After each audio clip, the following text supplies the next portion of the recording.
iSuite met en place de nombreux contrôles pour assurer la meilleure qualité des données.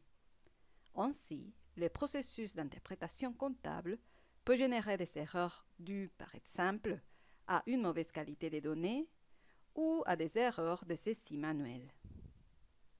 Au vu de la quantité et de la complexité des données gérées, le système va souvent générer les mêmes erreurs réparties sur plusieurs écritures. Corriger ces erreurs similaires peut donc être compliqué et en tout cas fastidieux pour l'utilisateur.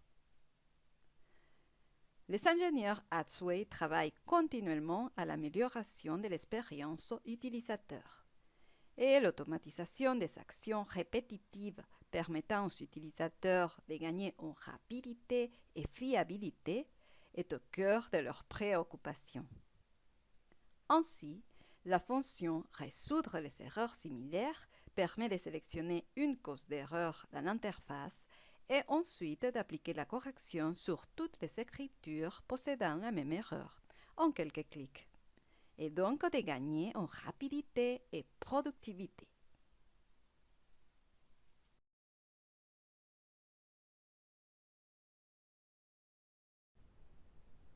Je vais me connecter à Interplay pour arriver sur mon espace de travail.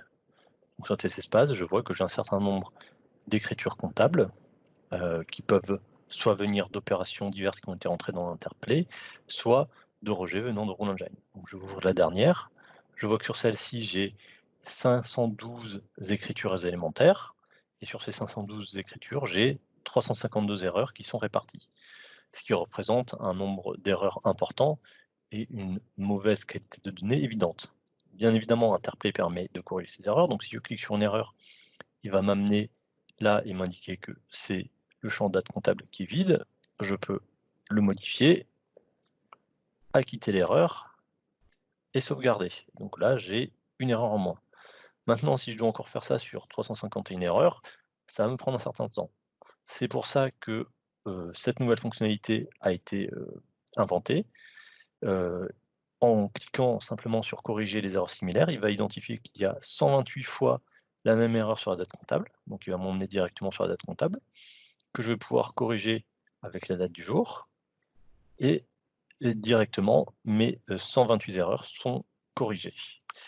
Donc là, je vois que j'ai une autre erreur, c'est que le compte 992 n'existe pas, donc pareil, je vais recliquer dessus. Il y a 96 erreurs similaires. Je vais mettre un compte qui existe à la place. Et voilà, j'ai encore diminué mon nombre d'erreurs et je vais faire donc l'opération une dernière fois sur ce compte 774 qui n'existe pas. Je vais lui mettre le compte qui existe et j'ai résolu toutes mes erreurs. Bien évidemment, les erreurs sont gardées pour des raisons d'audit. Et si je reviens au niveau de mes écritures élémentaires, je vois que ma date comptable est toujours remplie et que désormais, je n'ai plus que des comptes qui existent. Je peux donc fermer ma pièce et l'envoyer au statut suivant pour qu'elle soit renvoyée vers les systèmes financiers.